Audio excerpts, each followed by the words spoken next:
200,000 dead. It's time to ask the uncomfortable question. Why does it seem like so much of America doesn't care? Colorado's COVID cases are increasing.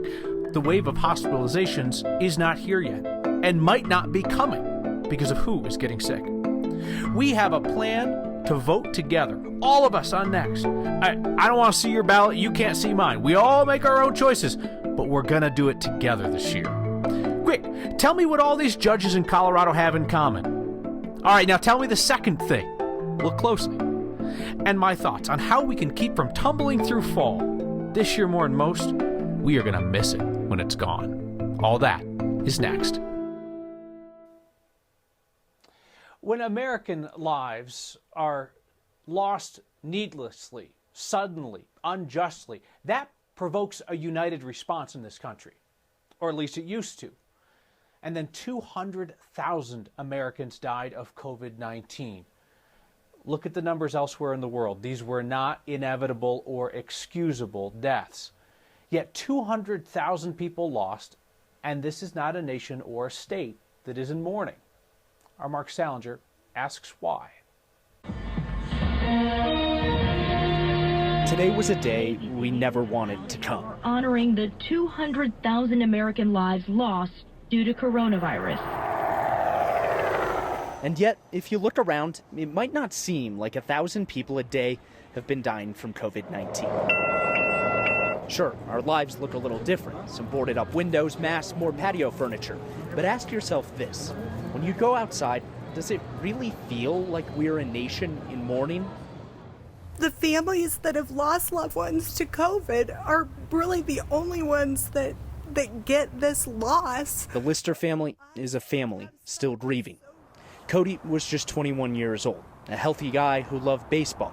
His parents said goodbye to him over a video call while he was in the ICU. Life goes on, but not so much for us. We're living a new reality. I won't even call it a new normal because there's nothing normal about Cody not being here. A picture of Cody greets visitors to the house. Kevin and Leanne made a cutout for their son in hopes of letting him see one last baseball game at Coors Field. As a parent, it is your worst nightmare to lose a child.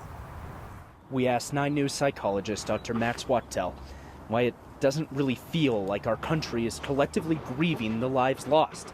There's no simple answer. And I think it really has to do with the lack of some unifying event happening that was very concrete and very quick, like that we didn't see towers fall. Every day, the Listers remember Cody. If 200,000 seems like too big of a number to quantify, at least remember one. Every conversation with him, whether it be by text or by phone, always ended with, "I love you." It was always, "I love you." And again, Cody's family says that he was a healthy guy. He didn't have any pre-existing conditions or anything like that before all of this started. Now, Dr. Matt says that at some point down the line when this is all over, maybe collectively as a country we'll take a big exhale of a breath and come together to mourn. But Kyle, who knows if that'll happen. Mark, I mean, you go on social media and every Johnny Bunch of Numbers has an expert opinion and experience about COVID-19. The Listers have lived it. What was their message that they wanted others to hear? Yeah, both Kevin and Leanne also had COVID-19 symptoms at around that same time. Every time that they walk down the street and see people without a mask or people at bars without masks, they just want to tell them how big of an impact all of this can have on a family. Mark Salinger reporting. Thank you, Mark.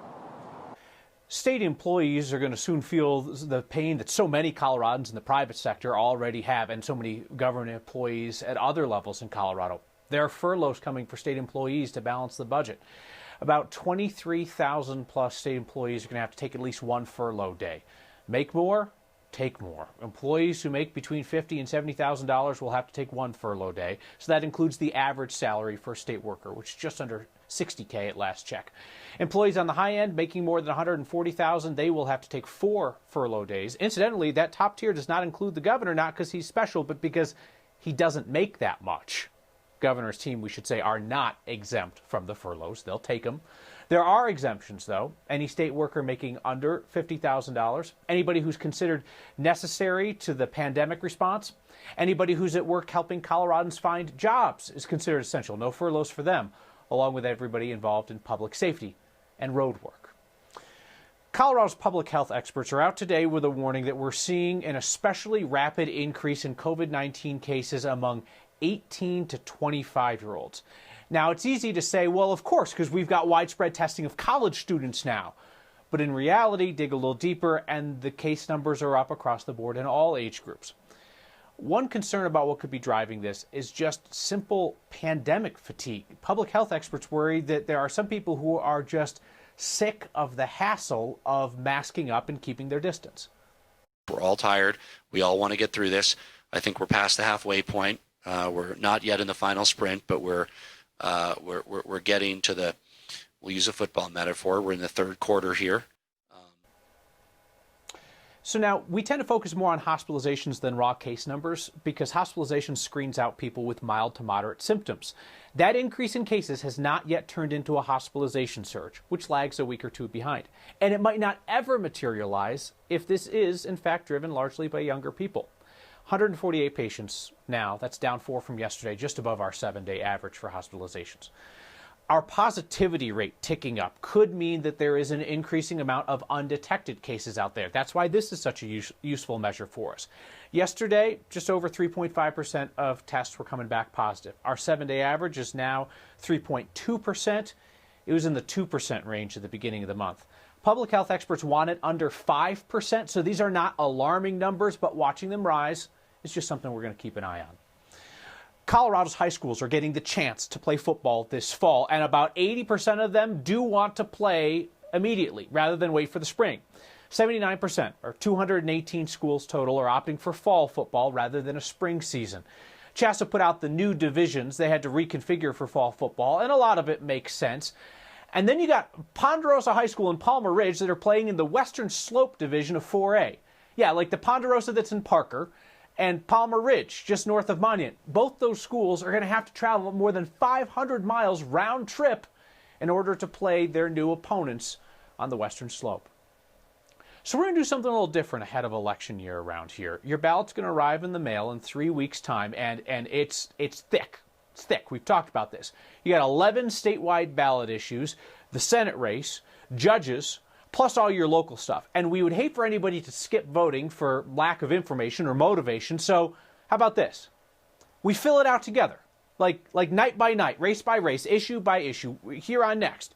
We're not going to tell you how to vote. We'll give you the basics on each thing that comes up, and then you mix in your ideology and your interests and make your own choice. And then when we've gone through the entire big old thick ballot, we'll return our ballots together.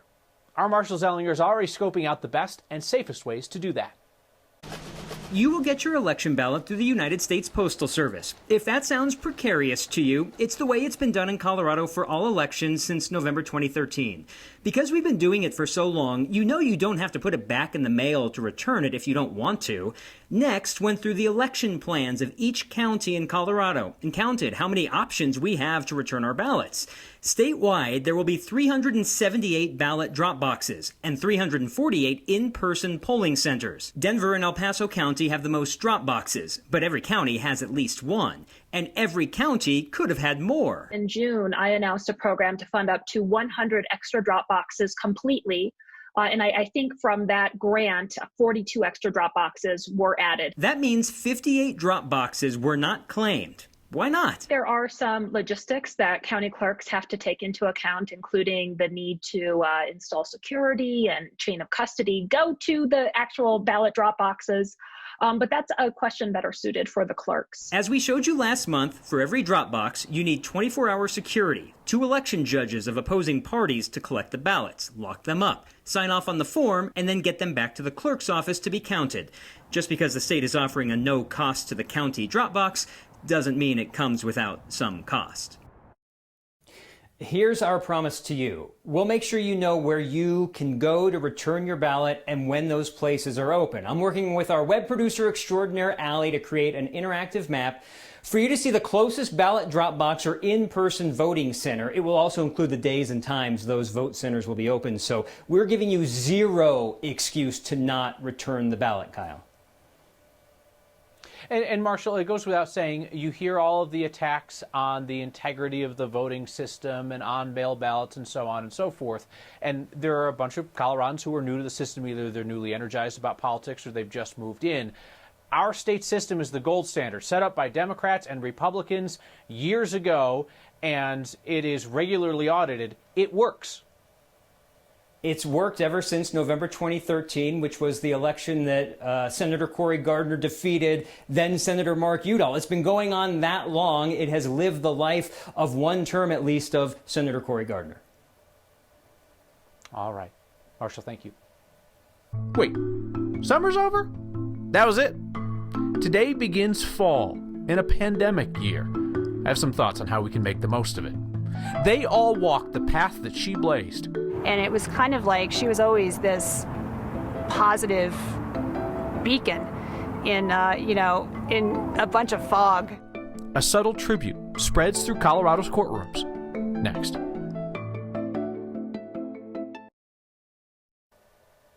The fall equinox, through history, has been a time for taking stock of the events of the year and a time to prepare for the harshness of the winter ahead.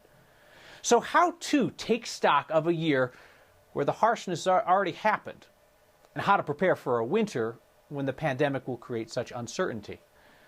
I'm going to make a suggestion that perhaps seems on its face almost anti-autumnal, and usually reserved for reflection and for planning for the coming cold, that we don't do either of those things.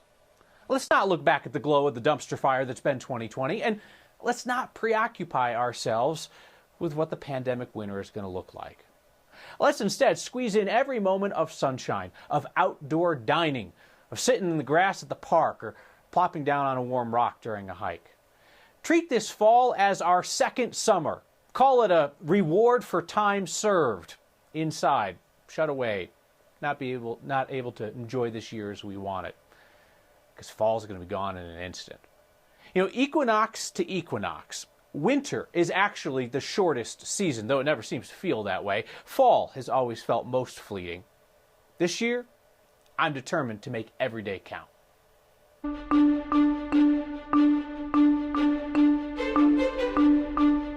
Well, it's officially fall, and it certainly looks like it up in the high country. The hills are alive. Kevin Herzing capturing this awesome shot up at the Maroon Bells, but you can see it still feels like summer. 87 out at DIA, just a couple of degrees shy of our record. Still a couple of scattered showers, thunderstorms moving through the mountains, a couple of those making their way onto the plains, but they won't bring us much rain. Tonight will be in the 50s for eastern Colorado, 30s and 40s up in the mountains, and tomorrow, unfortunately, the smoke returns. We'll have hazy sunshine throughout most of the day, but it will be a dry day for us on Wednesday. You can see the air quality alerts in place up and down the I-25 corridor as temperatures once again warm up. We'll be in the 80s for most of eastern Colorado, 90s Thursday, Friday before a cool off arrives just in time for the weekend. When America lost an icon, they lost one of their inspiration. And I just know she would just be so proud of us. More than a dozen women on the bench in Colorado pay tribute to Justice Ruth Bader Ginsburg. And this is not how our family hike was supposed to work. An upgrade from coach to first class. Next.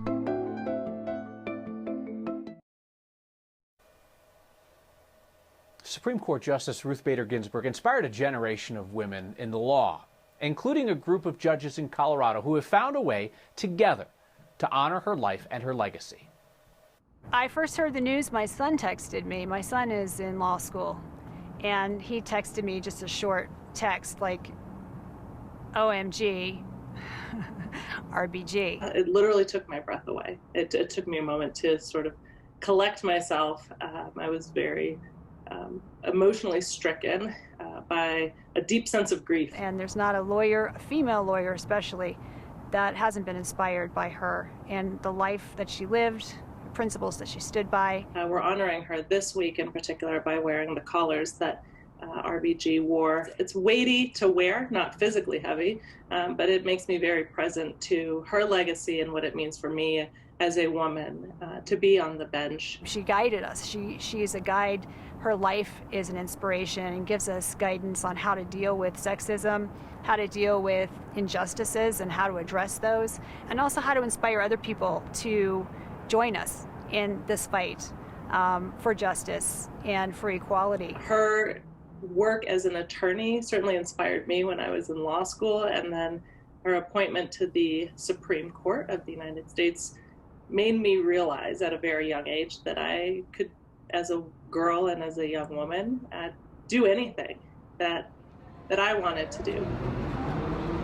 When that's gone, there's just a part of you that just feels so sad, and the world's just not quite as good without them. But we'll carry on what we have from her, and that'll be for the rest of our lives. If she were here, and if she could come to Denver County Court and see how these women of color and these strong women, 13 out of the 18, and I just know she would just be so proud of us.